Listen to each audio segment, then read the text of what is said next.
podcast. Thanks a lot, Caleb. Representative Kane. I am pleased to be here. I'm glad to have you. So people don't know who you are. Right.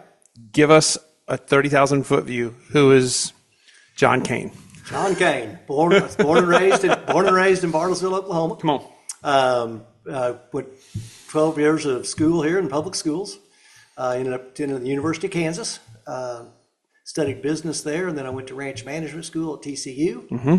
Right out of school, I got into some banking, and I really did enjoy the banking. And even when I finally got out of it, as far as a day-to-day, salary job, I stayed in. I invested and bought into a bank in Southeast Kansas. Stayed in that for 35 years. Come on. Finally sold the bank just in the last couple of years. I miss it. I missed not going up there. So when you say did you own it or you owned? I didn't own the whole. I was an owner. I was an investor. Oh wow! I did not know that. It was a bank that I worked in. Okay, what bank was that? It was Community State Bank in Coffeyville, Kansas. Coffeyville, Red Ravens. Yeah. I'm a graduate of the Red Ravens. It was a fun ride, and how long did you do that? Well, let me see. I first invested in that bank in the 80s. Oh, and wow. Then, You're not that old. I just grew my investment over the years, got opportunities, and I would buy more, and ended up being one of the, certainly wasn't a majority shareholder, but it was a good sized shareholder. And I just love the people that were in that bank. Come on. I love the Coffeyville people. Yes. Working with them. So I made just a ton of good friends. And so I great. missed that a little bit. But anyway, neither here nor there. So I'm out of that. I had a manufacturing company that I ran up in the industrial park at Dewey for 20 years called DIW. Oh yeah, yeah. Ran that for 20 years. I also sold that. I also did not know that you did that. Yeah. I drove past that a lot because I'm a graduate from Dewey High School, so I drove past that a lot. So that's So ran that and learned a lot about manufacturing. I also enjoyed that. It was a hard road though. That's a tough business. Yes, sir. I got a lot of respect for people that are good at manufacturing because it's got a lot of facets, and most of them are really challenging. Whether it's workforce, whether it's the supply chain. I mean, there's always something getting you. And we were in the oil field kind of area of it. And yes, sir. So it was cyclical. When it was good, it was really good. When it was bad, it could be a struggle. Right. And so I did that, and I also sold that just about a year before the bank. Then all of a sudden, I'm kind of sitting there with, well, what am I going to do? And I wasn't quite ready to take it to the golf course 4 days a week. That didn't sound good to me. Right, yeah. I wanted to do something, and I saw an opportunity that I thought in my mind, I thought I could do some good and help us in Oklahoma City. And so I ran for state representative. Fortunate enough to get the vote of the people, which is truly, that's a humbling experience, Caleb. I mean, you run and you don't know how people feel and about you, and you just do your best. And yes, sir. To have people put you down there was a real honor, and I take it very seriously.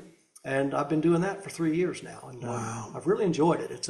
It's hectic. My schedule's crazy. It's not my own. I mean, I look at my phone in the morning, and there'll be 2 things on my calendar that weren't there when I went to bed the night before. So you've got staff that put all that stuff. I do have one assistant, Okay. the legislative assistant at the Capitol, and she helps me with that. And now I am. Just this last year, I started as vice chairman of appropriations and budgeting, and I moved into the fiscal office. Yeah. And work real close with my chairman, who's Trey Caldwell from the Lawton area. Yes, sir. And we got 2 more fiscal staff in the office that help, and then some additional.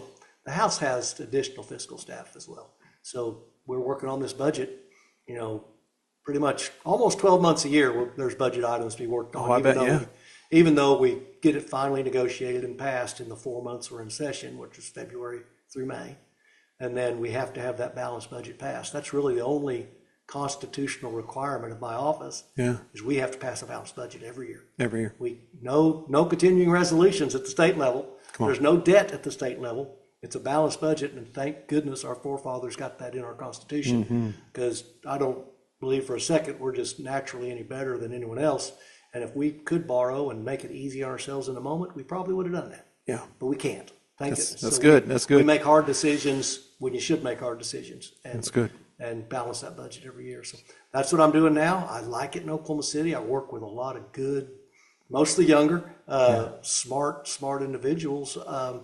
And it's different than what I see happening in Washington, D.C. We can work together. And even, for the most part, even across the aisle, we don't have as many of the really far left radical, I'll call, say, Democrats. Sure. Yeah. And so we can work with them, and I'm friends with them. We can talk. It's the way it should be. Right. I can disagree with someone 10 out of 10, but I still respect them and like them. And well, it's one of the things my mom used to say is that if I had to agree with everybody on everything, I'd be a pretty lonely person, right? You and you alone. You and you alone. And everybody needs to think like me. Oh, okay. Yeah. So what made you want to step into the world of politics? I mean, what was it that was like, oh, I really want to do this? I mean, because you've always, I know you've been connected in the community. You've been a part of things. I know you and my dad had a really good relationship. You all did a lot of things together. Dad spoke very highly of you and the things that you guys did together in the city realm. Yes. But what made you decide, man, I really want to jump into this and make this what I do now? First of all, I'm going to say your dad, Ed Gordon, was as good a man as I've ever worked with. Thank you. He was such a fine guy. And I mean, a city manager we were blessed to have, him. And so I did enjoy working with Ed. And, maybe that's part of what made me realize that maybe this public service isn't completely out of the question. Come on. I mean, I like to serve. My father told me, never get into a job where you spend tax dollars.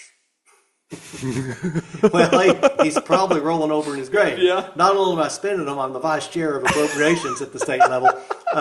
But I kind of took his advice to heart. I listened to him. He's a smart man, and I great respect for him.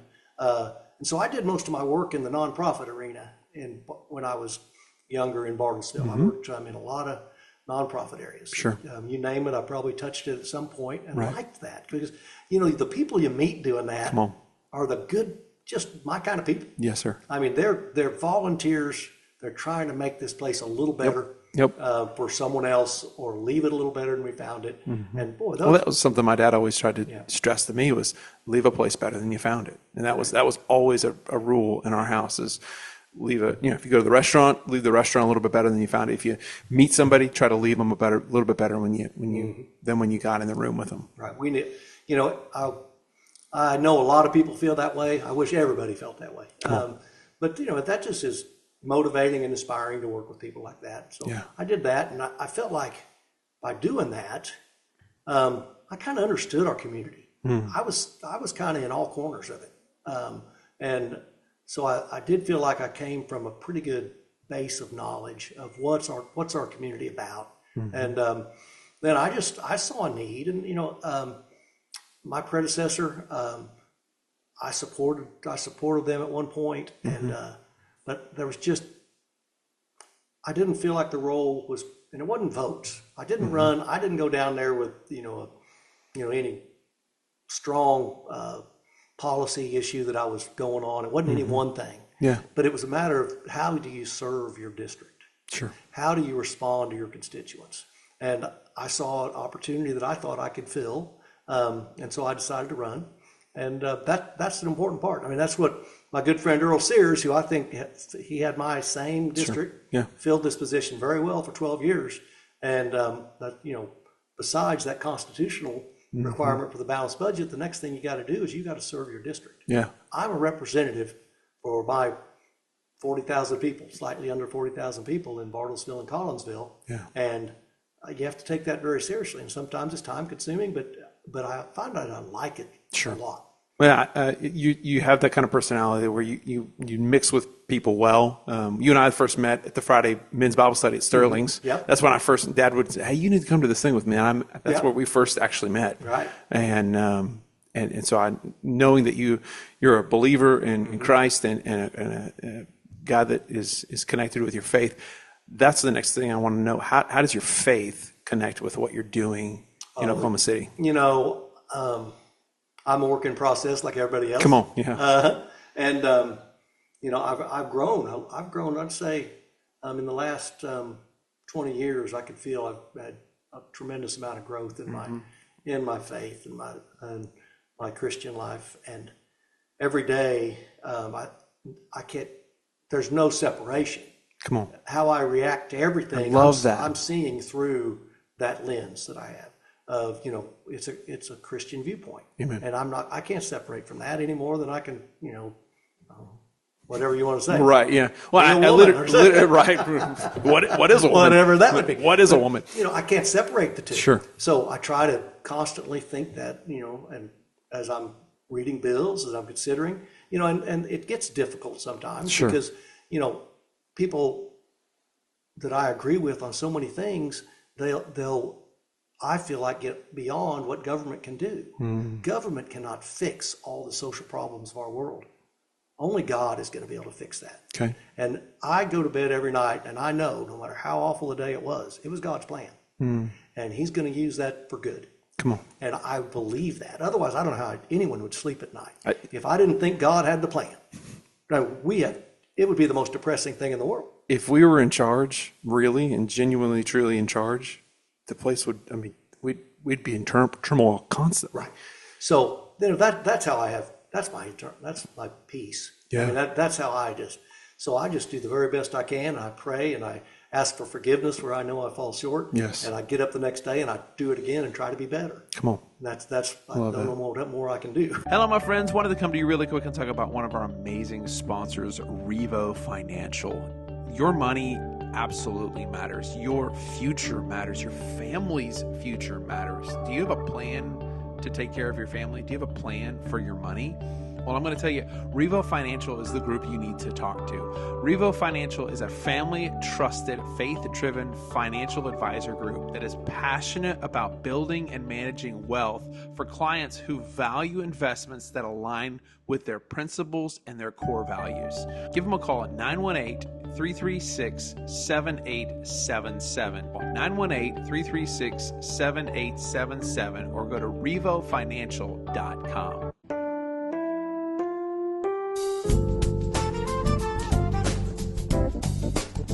There's something timeless about slowing down, about setting the phone aside and lighting up a conversation that actually matters. At Ash Cigar Company, we believe a good cigar isn't just about the smoke. It's about the moment. It's about the sound of old friends catching up, new connections forming over shared stories, and the simple truth that the best things in life can't be rushed. Here, fellowship fills the air, and every puff carries the spirit of camaraderie. So pull up a chair, light one up, and stay a while. Ash Cigar Company in Bartlesville, Oklahoma. Come by and check out the lounge at 117 Northeast DeBell Avenue in Bartlesville, Oklahoma. Or give us a call at 918-578-9186. Or check out ashcigar.com.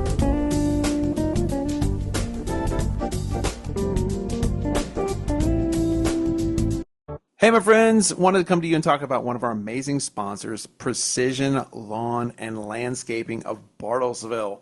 Start planning your festive home decor right now. The time is almost here. The holidays are going to be here. And listen, trying to get your Christmas lights hung up on your house can sometimes just be a chore, and you might need some help. Brandon and his crew can help you out. You can get a free quote today. Give them a call at 918-766-1549. That's 918-766-1549. Precision Lawn and Landscaping of Bartlesville. Happy holidays, everybody.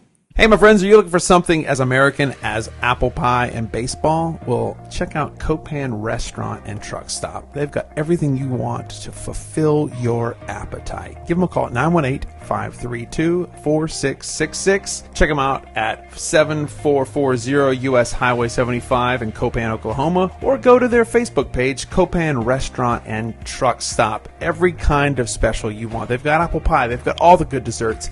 Every Friday and Saturday night, they've got prime rib specials served. Oh my word, they've got a little bit of everything. Give them a call, 918-532-4666. Jeremy and his team will absolutely blow your mind. Copan Restaurant and Truck Stop.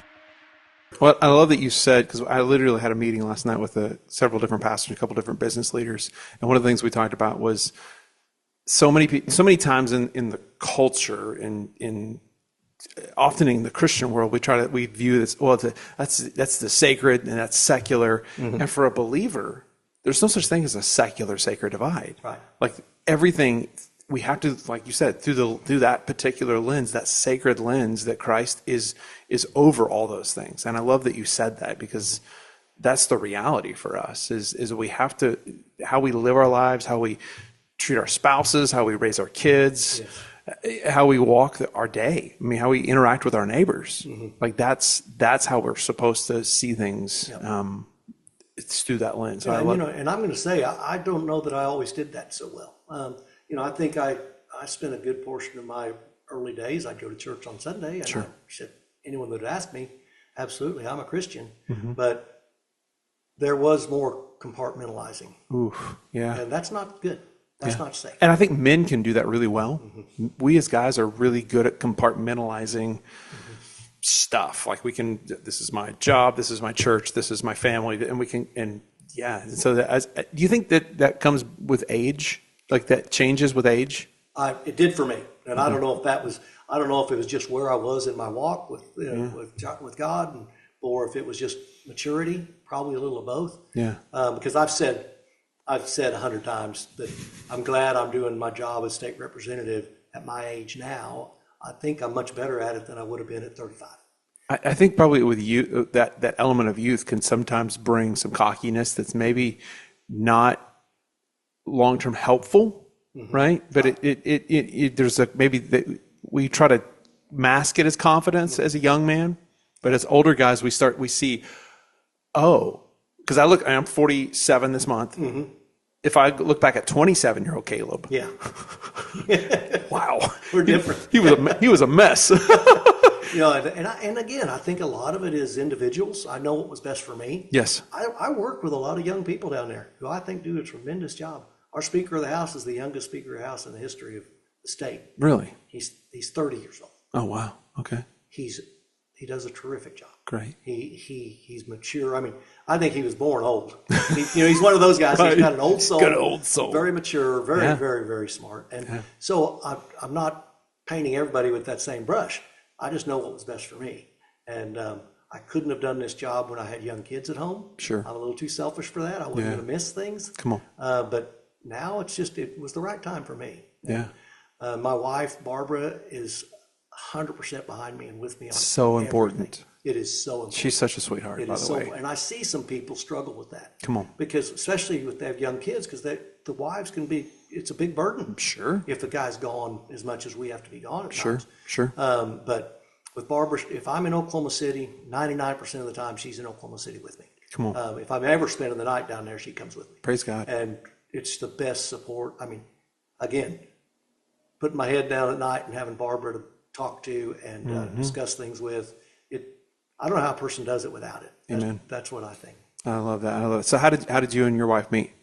She's a Bartlesville girl too. Okay. And she actually, we both have been divorced, and she would babysit my children.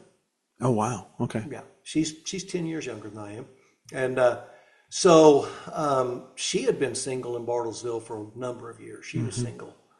She'd have to tell you, but I think she's 14 years or something. Sure. And she just was praying for the right man and concentrating on doing what she knew she had to do well, and that was raising two beautiful daughters, and she just did an incredible job. And then we met. It was one of those things. We were kind of friends first, and I'd been single for 4 or 5 years, and it just started. We'd do dinner every now and then, and we'd see each other and run into each other at events, because her children dovetail perfectly into mine, because her oldest is 2 or 3 years younger, I think, than my youngest, and then 3 years behind that is the next. So it wasn't like I was out of the child rearing business for all this time. But, once my youngest went to college, I thought, okay, maybe I can consider remarrying, and that's what happened. And it's been the biggest blessing of my life. That's awesome. I love that. Oh, that's great. So what are some of the challenges in putting forth laws for our state? What's the biggest challenges? One, we have too many. I love that you said that. That's fantastic. Yes. Yeah, we have. We start with over 3,000 bills filed. Really? Yeah. I wasn't sure the number. So When we get over there in 3 grand, February, huh? we'll start with over 3,000 filed on the House side.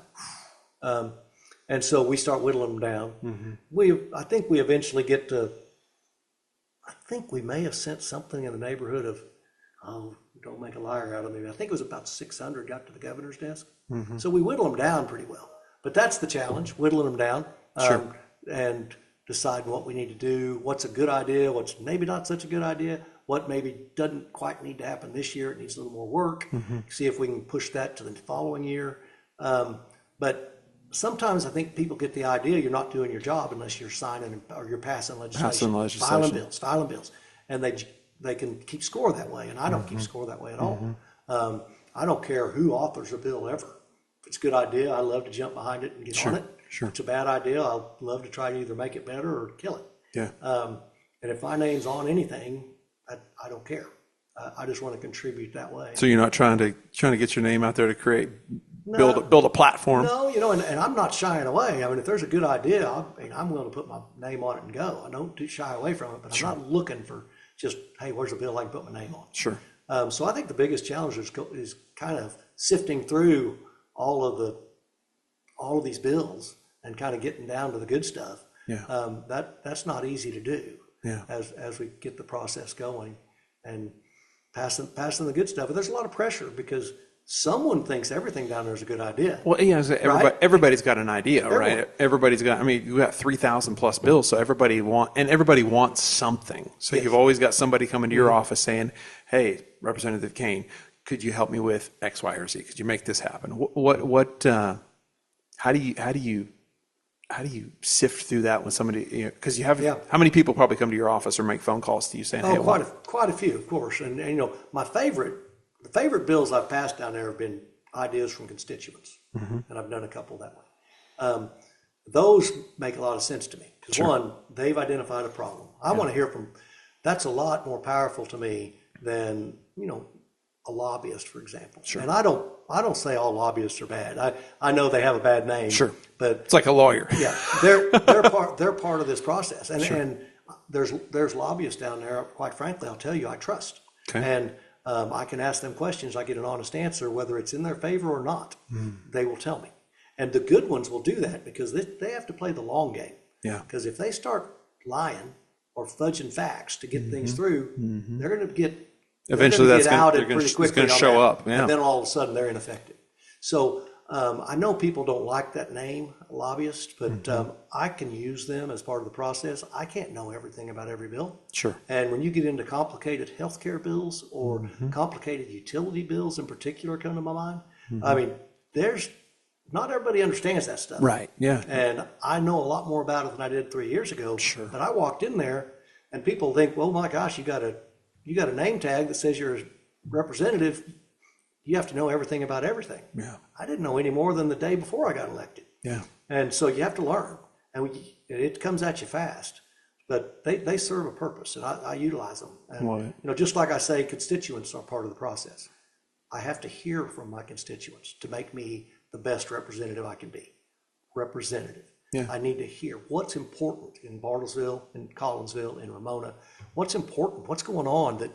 Can we get a regulation off your backs? Can we do something to make your life better? Because all those bills we get, you have to be careful not to say there's so many, but they all deserve your attention. Sure. Because somewhere in there, that's going to affect a real life. Come on. Yeah. A real life. Yeah. And so you have to just stay focused on that because when you're trying to do 100 of them, it'd be easy to just kind of say, oh, that's not a big deal. Let's just get that one off the plate. Yeah. You really have to resist that temptation. Yeah, no, absolutely. That'd be one of the, for me, I think that because I'm just riddled with ADD. It's, I think I don't know if that, maybe it's a superpower. I don't know. You might be. You might function well at the Capitol. I have no idea. You got to be able to multitask, I tell you, and that's not my strongest suit. But I'm getting better at it. You're a laser focused guy, huh? I'm better that way. Yeah. So that you talked about the challenges, or we talked about challenges. What is one of the more fun sides of this job? Two things. Helping a constituent. Okay. With whatever it might be. Sometimes I'm a little embarrassed that they have to come through me to get help. Yeah. Because I wish it was just easier for everybody. Sure. That one phone call, make it, have it done. But it doesn't always happen that way. Yeah. And if I can make a phone call, or if I can get clarity on a rule for somebody and help them out where they don't have to spend half a day on the phone on hold or calling back, if I can cut some of that red tape for people, that's fun. That's good to do. Yeah. Like I said, I'd like to keep moving so there's less of that. Sure.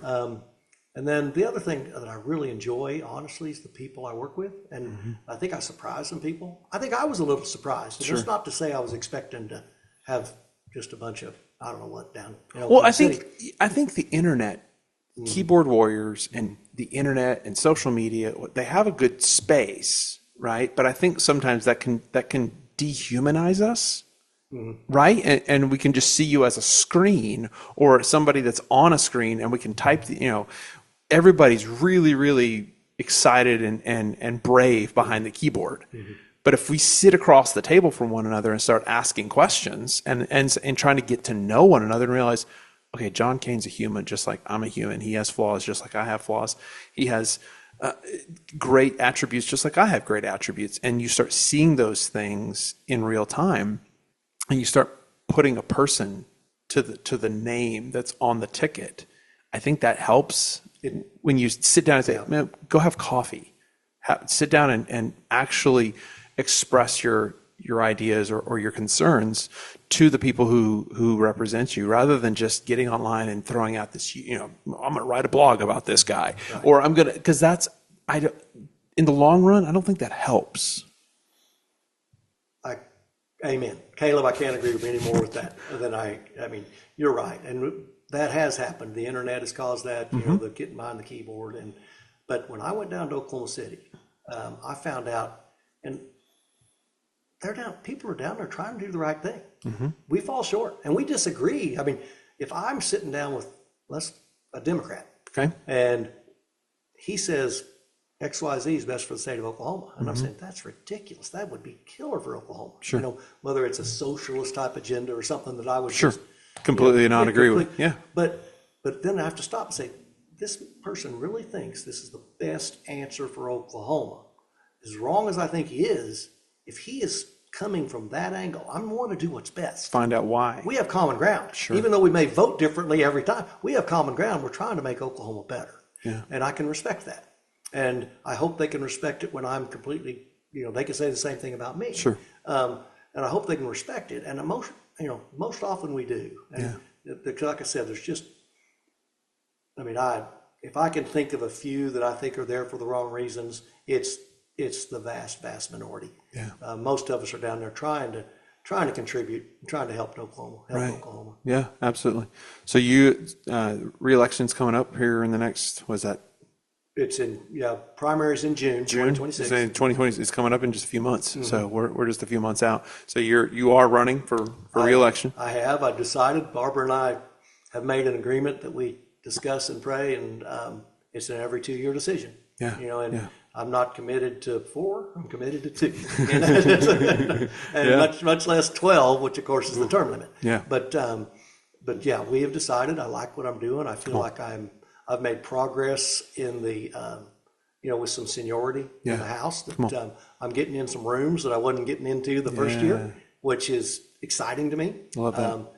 I get to say my piece more often, and so I'm encouraged. I want to stay and see if I can continue to develop that. And so I've announced I want to run for 2 more years. Love it. So far, there is not an opponent, but they have till April to file, and I fully expect that will happen. But that's fine. We're ready to do that, and that's part of the job. Amen. Yeah. So if somebody's interested in wanting to help with the campaign, because knocking on doors, all the things, how do they get a hold of you? How do they help? Well, one, my cell phone. Anybody can call me anytime, and it's 918-440-7295, and I'll answer it. It's true, he does. Or get back to you or I'll get back to you if you leave a voicemail. Yeah. Or text me, any of that. That's great. I also have a Facebook page. Oh, no, I shouldn't have said that because I need to remember what it is.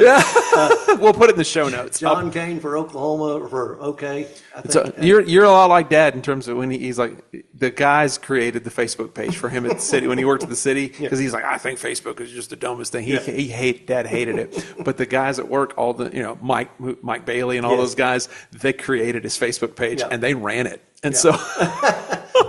And you can always go to the okhouse.gov, which is the House of Representatives website, and click on me there, and you can get an email to me at my office in Oklahoma City. Again, I do my best to respond to everything I get, and certainly if it's a constituent, that's top priority. If I get we oftentimes get these emails that are all the same, and they come from all corners of the state, and by the time I get to the 50th one that says exactly the same thing, and it's from Moore, Oklahoma. I'm not quite as motivated to have to respond directly to that, but I try. So when you're sending a message, so the thought here is that if you're sending a message, make it personal. Don't just have ChatGPT write it for you, or copy and paste. Genuinely, if you got a question, you got something you want laid before our representatives, write something that is heartfelt, that has a concern that you want to see change or whatever that is. Make it personal. And best start with your representative. Know who it is. Yes. I'm your constituent, and this is an issue. A lot of people, I think, will say, okay, who's the chairman of the committee that this might be? That's not the best place to start. Start with the guy that is down there representing you. He gets into the right places and takes your idea forward. That's the best way to go. Love it. Well, thank you for taking time just to sit down, just share your heart and talk to us about what you do and how you got here, man. Yeah, you are more than welcome. I appreciate the offer to come on. I was kind of intimidated. I'm not an experienced guest on podcasts, but I've sure enjoyed it. You made it easy. I'm not an experienced podcaster, so you made it easy for me. I appreciate you. That's right, man. Have a great afternoon. All right, thanks. Hey, my friends, thanks for tuning in to this podcast. If you enjoyed listening to this conversation, check out calebgordon.org for all the other episodes that are out there, anything that I've written, anything that I have podcast-wise, and I pray that it blesses you and it encourages you. Love y'all.